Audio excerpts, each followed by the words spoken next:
तुम्हारे साथ वो गुजरा हुआ हर एक पल जब भी कभी मुझको सताएगा, मुझे तुम याद आओगे। किसी भी शाम की तन्हाइयों में पुरसुकून लम्हा अगर आया, रुलाएगा, मुझे तुम याद आओगे। कभी हंसना, कभी रोना, कभी गुस्से भरी बातें, कभी यूं ही बहुत गुमसुम, बहुत चुपचाप मुलाकातें। मगर आइंदा सालों में कोई मौसम मेरे दिल में अगर हलचल मचाएगा, मुझे तुम याद आओगे। मैं अपनी जात में गुम खुश भी रह सकता हूँ, लेकिन क्या करूँ, एक बात का धड़का सा रहता है मुझे फिर भी।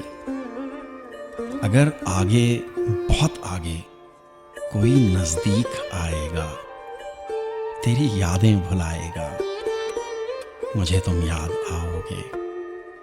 हमारे दरमियां कुछ अनकही बातें भी थीं, जिनकी मैं तब से आज तक एक तशनगी महसूस करता हूँ। फिराको हिजर में मुझको कभी कोई अगर वो अनकही बातें सुनाएगा, मुझे तुम याद आओगे। तुम्हारे साथ वो गुजरे हुए लम्हे मुझे रातों में सोने नहीं देते, मेरी नींदें चुराते हैं। कभी कोई मेरी बेचैनियों को पुरसुकून करने का बेड़ा उठाएगा, मुझे तुम याद आओगे।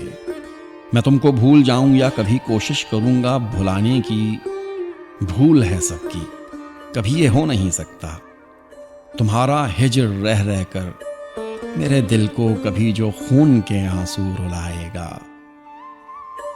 मुझे तुम याद आओगे, मुझे तुम याद आओगे। सईद सादी का आज तक का जितना कलाम मैंने पढ़ा है, उनमें सबसे बेहतरीन कलाम मुझे ये लगा है।